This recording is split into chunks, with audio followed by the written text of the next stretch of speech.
میں نے دعوت دی. میں نے کہا ہمارے پورے پاکستان سے نیشنل یوتھ کونسل کے ممبرز آئے ہیں اور آپ آئیں اور ان کے ساتھ اظہار خیال کریں, اور میں بڑا خوش ہوں کہ انہوں نے فوراً میری دعوت قبول کی اور آج آپ لوگوں کے ساتھ موجود تھے. انہوں نے اپنے خیالات آپ کے سامنے رکھے. میں آج ایک بار پھر UNFPA کا خاص شکریہ ادا کرتا ہوں, اسکول آف لیڈرشپ کا. آپ لوگوں نے یہ ایونٹس ارینج کیے اور مجھے امید ہے کل سے آپ لوگ کافی بیزی رہے ہیں اور آپ لوگوں کا بھی اسٹے ٹھیک رہا ہوگا. دیکھیں جو انہوں نے باتیں کی ہیں, اب مختلف جو میں نے یوتھ کے حوالے سے دیکھا ہے پاکستان میں, مختلف نوجوانوں کو مختلف چیلنجز کا سامنا ہے, اور یہی ہماری کوشش ہے کامیاب جوان پروگرام سے ہم مختلف اب کہہ لیں ڈفرینٹ صوبوں میں جو ڈفرینٹ چیلنجز ہیں نوجوانوں کے, ان کو ایڈریس کر رہے ہیں. اور تقریباً 20 لاکھ نوجوان جو ہر سال جاب مارکیٹ میں آتے ہیں, ہماری حکومت کے جو بڑے چیلنجز ہیں اس میں سے میں سمجھتا ہوں یہ ایک بڑا چیلنج ہے کہ ہم نے کیسے ان کے لیے روزگار پیدا کرنا ہے. اور دنیا بھر میں کوئی بھی حکومت 20 لاکھ نوکریاں نہیں دے سکتی سرکاری طور پہ. ہاں وہ حالات پیدا کر سکتے ہیں, وہ آسانیاں پیدا کر سکتے ہیں پرائیویٹ سیکٹر کے لیے, ایسا ماحول دے سکتے ہیں, ایسا پلیٹ فارم دے سکتے ہیں جس سے لوگ نوکریاں حاصل کر سکیں, جاب کریشن ہو سکے, بزنس سٹارٹ کر سکیں. تو کامیاب جوان پروگرام کا جو اصل ویژن ہے, جو مشن ہے, جو پرائم منسٹر عمران خان نے اس پروگرام کو شروع کیا, اس کی بنیادی وجہ ہی جاب کریشن ہے. اور جیسے منسٹر صاحب فرما رہے تھے, کامیاب جوان کے جو 2-3 کمپوننٹ ہیں, جس میں کامیاب جوان بزنس لون پہلے ہم 1 لاکھ سے لے کے 2.5 کروڑ تک نوجوانوں کو دے رہے تھے, سبسڈائز لون.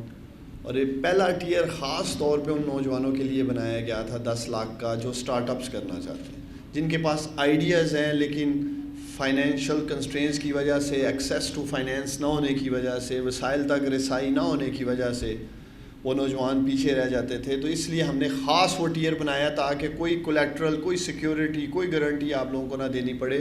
اور یہ میں سمجھتا ہوں پرائم منسٹر عمران خان کا اعتماد ہے پاکستانی نوجوانوں پہ. پاکستان کی 72 سالہ تاریخ میں ایک بھی حکومت, ایک بھی وزیر اعظم نہیں آیا جس نے اس طرح کا نوجوانوں پہ اعتماد کیا ہو کہ کلین لینڈنگ کر رہے ہوں, آپ لوگوں پہ اعتماد کر کے وہ آپ کو پیسہ دے رہے ہیں کہ آپ زندگی میں آگے بڑھیں. اسی ٹیئر کو ہماری کوشش ہے ہم 20 لاکھ تک لے کے جائیں, کیونکہ مجھے بہت سے نوجوانوں کے میسیجز آ رہے تھے جو ایگریپنیورز ہیں, جن کا زراعت سے تعلق ہے. اگر کسی نے ٹریکٹر لینا ہے یا کوئی مزید چھوٹے سے سٹارٹ اپس کرنے ہیں تو انہیں بڑی اماؤنٹ چاہیے تھی, اس لیے ہم نے اس کو 20 لاکھ کرنے کا فیصلہ کیا ہے. اسی طرح IT سیکٹر میں جو فنانسنگ میں ہے ان کو بھی 20 لاکھ تک کی ضرورت تھی کلین لینڈنگ میں. تو انشاءاللہ تعالی مجھے امید ہے اس ماہ وہ بھی مسئلہ حل کر دیا جائے گا نوجوانوں کا.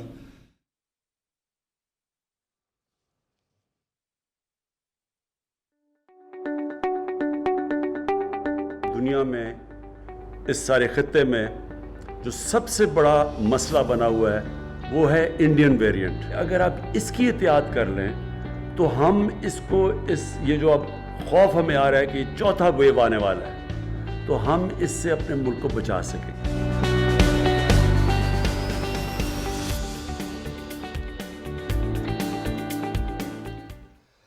کرونا وائرس مختلف خطوں میں تبدیل ہو رہا ہے. وائرس کی بھارتی قسم انتہائی خطرناک ہے. عید الاضحیٰ پر احتیاط نہ کی گئی تو یہ پاکستان میں بھی پھیل سکتا ہے. SOPs پر عمل درآمد سے چوتھی لہر سے بچا جا سکتا ہے. تمام شہری ویکسین لگوائیں, وزیر اعظم.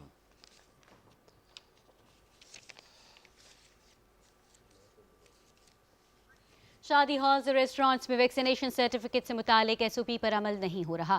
SOPs پر عمل نہ ہوا تو شادی ہالز اور انڈور ڈائننگ بند کر دیں گے. کرونا کی چوتھی لہر کی علامات ظاہر ہونا شروع ہو گئی ہیں. وفاقی وزیر اور national command and operation centre کے سربراہ اسد عمر کا ٹویٹ. السلام علیکم ناظرین, آپ دیکھ رہے ہیں پاکستان ٹیلی ویژن نیوز اور میں ہوں آپ کے ساتھ علی جنت. میں ہوں صدف علی خان. اور سپورٹس نیوز کے لیے میں آپ کے ساتھ ہوں گا محمد انیس. ہیڈ لائنز آپ جان چکے ہیں ناظرین. معاون خصوصی امور نوجوانان عثمان ڈار اس وقت نیشنل یوتھ کونسل سے خطاب کر رہے ہیں. آئیے آپ کو لے چلتے ہیں. دوسری طرف میرے لیڈر نے, میرے وزیر اعظم نے فیصلہ کیا کہ ہم بھی ہائی ٹیک میں نوجوانوں کو امپاور کریں گے. یہ لیکن لیپ ٹاپ کے ذریعے اپنی تصویریں لگا کر اپنی ایڈورٹیزمنٹ نہیں کریں گے. ہم نوجوانوں کو امپاور کریں گے تاکہ آپ لوگ جاب حاصل کر سکیں. وہ 50 ارب روپے جو لیپ ٹاپ پہ لگائے گئے اس نے کوئی جاب کریشن نہیں کی اس ملک میں.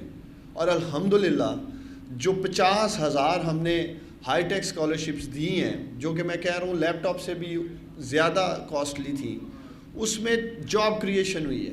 میں جب نوجوانوں کو ملا ہوں جنہوں نے cyber security, blockchain, cloud computing, big data, machine learning, artificial intelligence جیسے 6 ماہ کے ہمارے کورسز کیے ہیں, تو دورانے جب وہ ٹریننگ ہی تھے ابھی حاصل کر رہے تھے تو ان کو جابس مل گئی. بہت سارے ایسی سکسیس سٹوریز میرے سامنے آئی ہیں. تو یہ ایک ویژن ہے. ہم ایک روپیہ عوام کے ٹیکس کا پیسہ سوچ سمجھ کے لگا رہے ہیں. جو فاروق حبیب صاحب بات کر رہے تھے پرائم منسٹر کی اسٹورٹی ڈرائیو کی, جو وہ بات کر رہے تھے کہ کس طرح سے بیرونی دوروں سے بھی پیسے بچائے گئے, پرائم منسٹر ہاؤس کے خرچے کم کیے گئے. اسی طرح اگر ہم نوجوانوں کے لیے بھی جو پروگرام کر رہے ہیں تو اس میں ہمارا مین فوکس یہ ہے کہ ہم نوجوانوں کے لیے روزگار کیسے پیدا کر سکتے ہیں. اور بزنس لون اسکیم کا جو ویژن ہے وہ یہی ہے کہ آپ لوگوں کو پیسے دیے جائیں, آپ لوگوں کے اندر جو ٹیلنٹ ہے, ہنر ہے, جو تجربہ ہے, اس کے ذریعے آپ کاروبار شروع کریں اور جاب کریٹر بن جائیں بجائے جاب سیکر بننے کے. اور اسی طرح 3rd E جو اس کا پلر ہے کامیاب جوان کا, جس کا آپ لوگ حصہ ہیں انگیجمنٹ کا, اور آپ لوگوں کی بہت بڑی ڈیمانڈ تھی جی کہ ہمیں فیصلہ سازی میں شمولیت ملنی چاہیے, ہماری آواز جو ہے وہ پاور کوریڈورز تک جانی چاہیے. تو آج منسٹر صاحب بھی یہاں موجود ہیں, کل اسد عمر صاحب سے بھی آپ لوگ ملے, پریزیڈنٹ صاحب سے بھی آپ ملے ہیں. تو ہماری کوشش ہوگی کہ آپ لوگوں کو ہم ایکسیس دیں مختلف منسٹریز سے بھی, جس چونکہ اب آپ کے میں دیکھ رہا تھا ورکنگ گروپس بن چکے ہیں, اور اس ورکنگ گروپ میں ہمارے نوجوان جس منسٹری کے ریلیٹڈ یا جس چیز پہ آپ لوگ کام کرنا چاہ رہے ہوں گے. اور سب سے میں سمجھتا ہوں امپورٹنٹ گروپ ہوگا جو ہم قانون سازی کرنا چاہ رہے ہیں نوجوانوں کے حوالے سے, جو لیجسلیشن ہم لے کے آ رہے ہیں نوجوانوں کے لیے, اور اس کے اوپر اسد عمر صاحب بھی کام کر رہے ہیں, ان کی ٹیم بھی کام کر رہی ہے. تو آپ میں سے جو ورکنگ گروپ اس پہ کام کر رہا ہے, میں سمجھتا ہوں کہ ان کے اوپر بہت بڑی ذمہ داری ہے. اس لیے اس سے بہتر موقع نہیں ملے گا آپ کو.